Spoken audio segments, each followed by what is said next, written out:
더 기쁜 설교, 오늘은 서로 사랑하는 공동체 17번째로 복종이라는 제목으로 말씀을 나누겠습니다. 에베소서 5장 21절부터 33절 말씀입니다.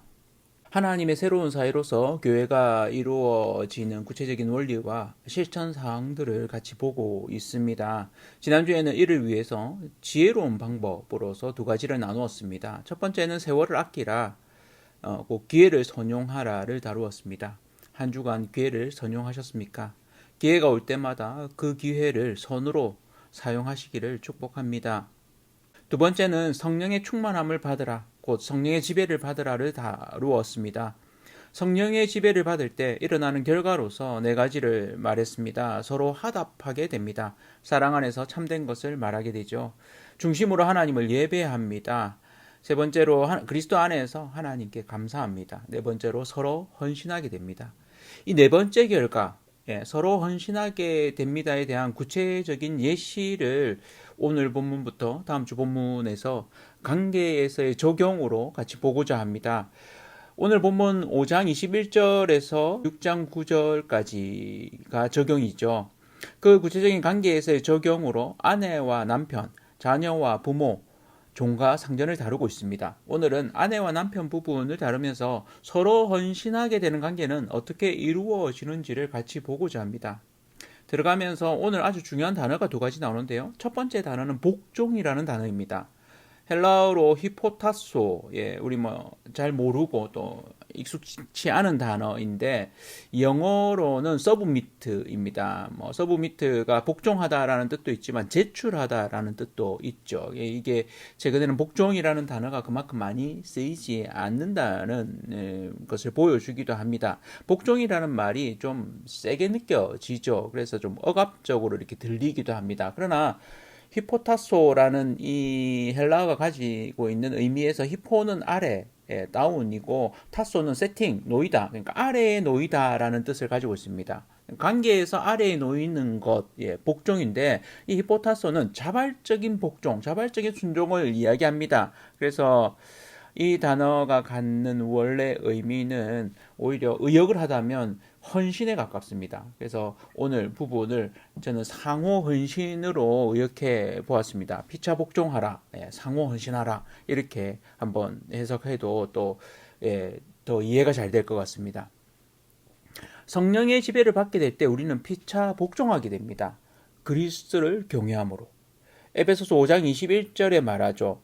에베소서 5장 21절은 앞부분과 뒷부분을 연결해주는 브릿지 역할, 어떤 면에서는 경첩이라고 하죠. 이 접합되는 부분으로 볼 수 있습니다. 그리스도를 경외함으로 피차 복종하라. 그리고 독특한 것은 원어의 22절에는 동사가 없다는 것입니다. 그러니까 21절의 부분을 그대로 가져와서 사용된다는 거죠.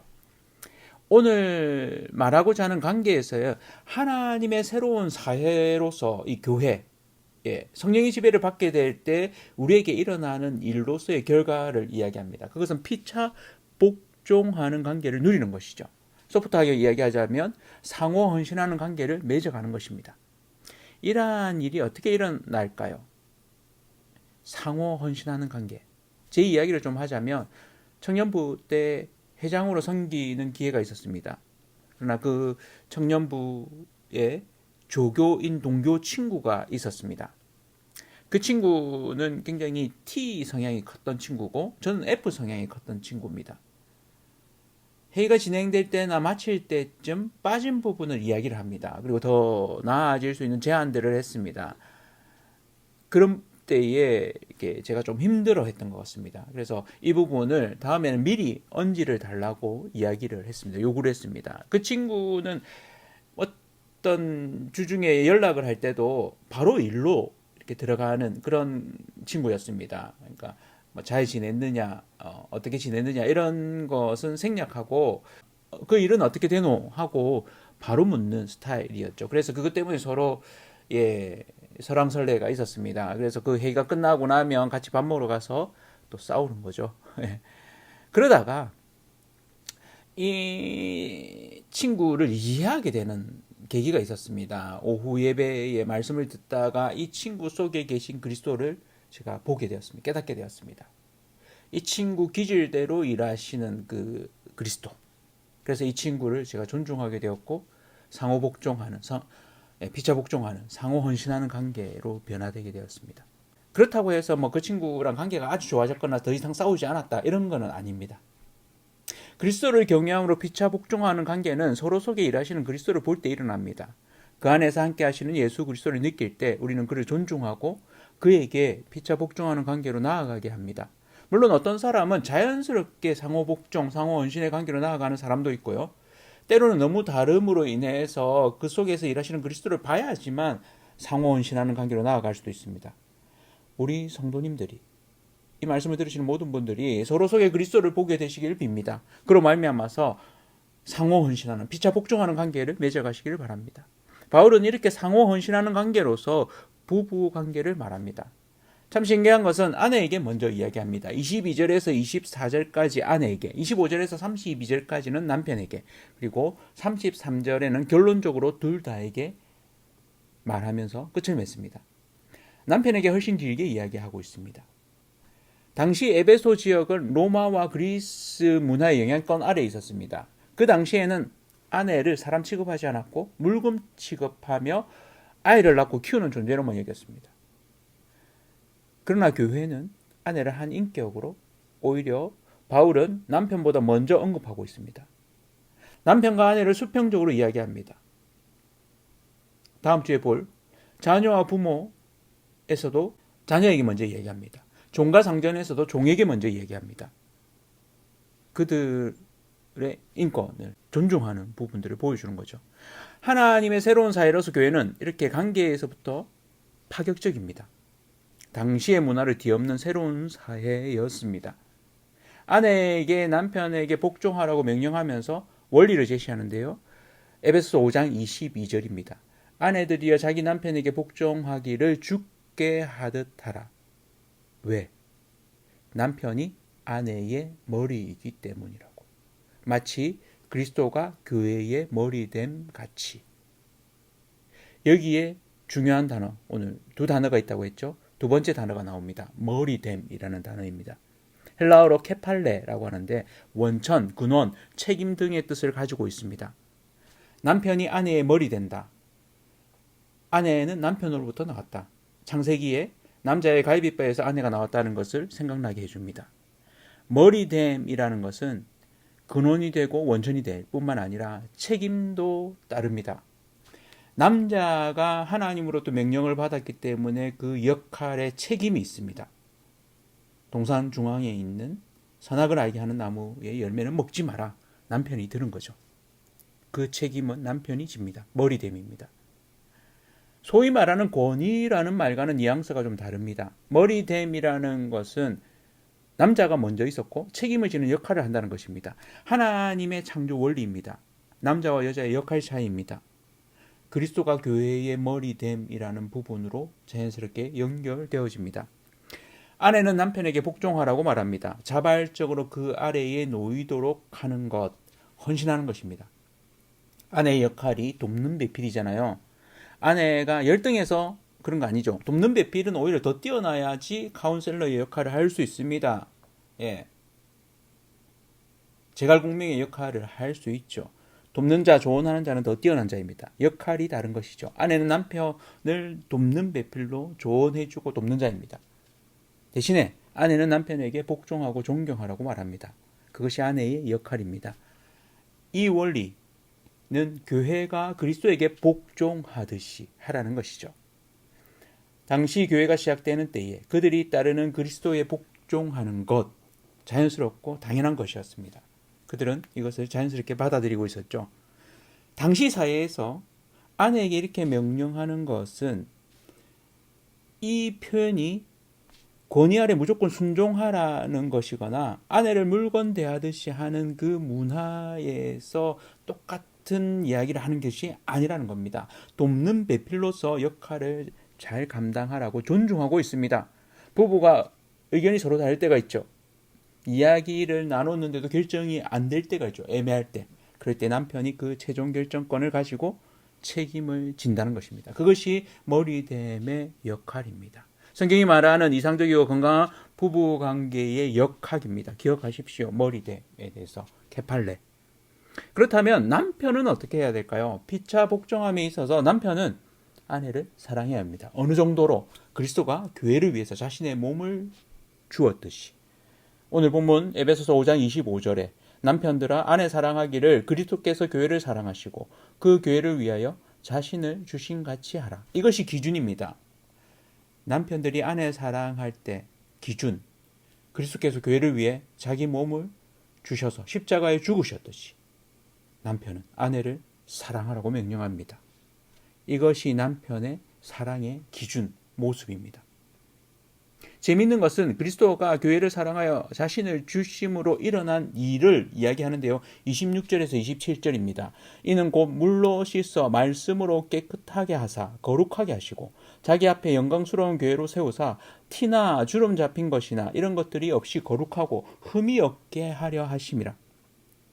여기에 쓰인 단어들을 보면 재미있는데요. 동사를 한번 보십시오. 깨끗하게 하사, 거룩하게 하시고, 세우사, 거룩하고 흠이 없게 하려 하심이라. 가정에서 이런 역할을 하는 사람, 떠오르는 사람은 엄마입니다. 아내입니다. 그리스도께서 하신 일이 이런 엄마의 역할, 아내의 역할을 하고 있다는 그런 동사를 쓰고 있습니다. 그리스도의 머리됨은 자신을 내어주셔서 섬기는 종이 되신 리더십을 보여줍니다. 이것을 실현하는 남편들의 구체적인 실천 사항으로 제시하는 것이 있는데요. 우리는 예수 그리스도의 하신 일을 다 할 수 없습니다. 우리는 예수 그리스도가 아니기 때문에. 그러면서 아주 구체적으로 이야기합니다. 이것이 남자들에겐 참 어려운 것인데요. 28절입니다. 이와 같이 남편들도 자기 아내 사랑하기를 자기 자신과 같이 할지니 자기 아내를 사랑하는 자는 자기를 사랑하는 것이라. 무슨 말입니까? 아내 사랑하기를 자기 자신같이 하라. 갑자기 좀 현저하게 떨어지는 느낌이 있지 않습니까? 그러나 곰곰이 묵상해보면 남자들이 누군가를 자기 자신같이 사랑하는 것 참 어렵다는 것을 여러분 아실 수 있습니다. 상당한 에너지와 진짜 영성이 필요합니다. 성숙해야 가능한 일입니다. 남자들의 영성의 현실을 바울은 분명하게 보고 있습니다. 그리고 실제적으로 그것을 콕 집어 말하고 있습니다. 아내를 자기 자신같이 사랑하십시오. 이게 생각보다 참 어렵습니다. 제 이야기를 좀 드리자면 신혼 초에 부부로 너무 행복하고 잘 지냈습니다. 그러나 본가에 다녀오면 서로 간에 트러블이 있었습니다. 의견 충돌이 있었습니다. 아내가 말하는 불편사항은 본가를 생각하는 만큼 처가를 생각하지 않는다는 것이죠. 받아들여졌습니다. 정말 그렇더라고요. 저만 그런가요? 남자가 참 딱 깨놓고 얘기하겠습니다. 이기적이더라고요. 이게 이기적인 게 책임을 지고 어떤 면에서는 자연스러운 것 같아요. 부족합니다. 그 부분에 있어서. 바울이 이 부분을 이야기합니다. 아내를 자기 자신같이 사랑하십시오. 남자들이 그러한 영성을 가지길 바울은 권하고 있습니다. 그래서 결론적으로 남편은 아내 사랑하기를 자신같이 하고 아내는 자기 남편을 존중하라고 마무리합니다. 아주 구체적인 삶의 변화입니다.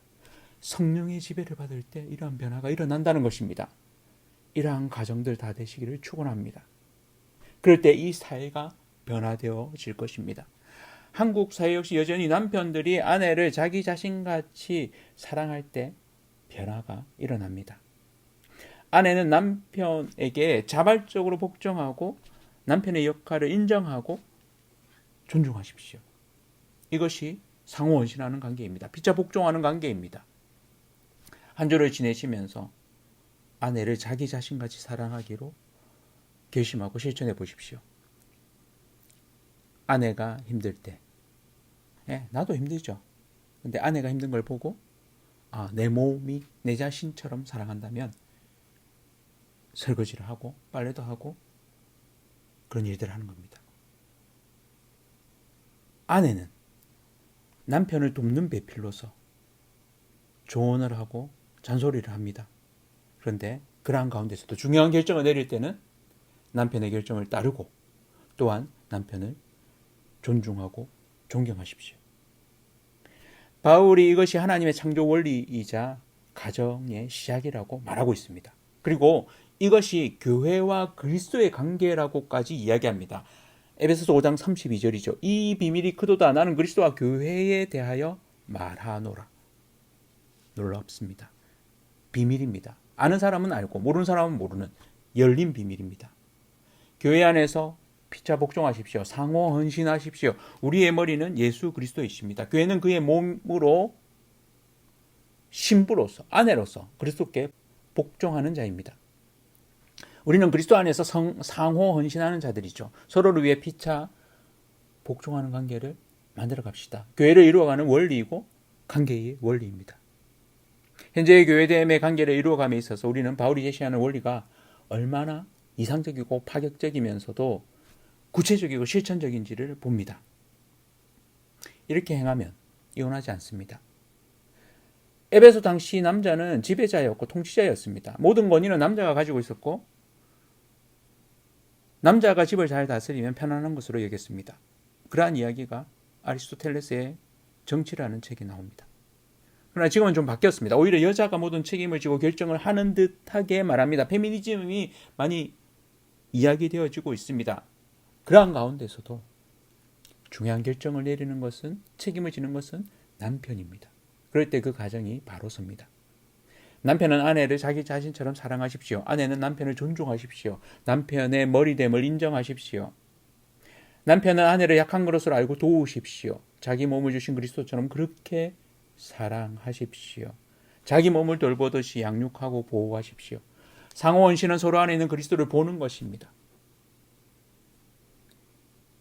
여러분 주변에 같이 신앙생활을 하는 성도 중에 이해가 잘 안 되고 어려움이 있는 그 성도 속에 일하시는 그리스도를 보십시오. 그를 위해 기도하십시오. 그리고 내가 돌아볼 수 있는, 그를 도울 수 있는, 헌신할 수 있는 부분들을 두고 실천하십시오.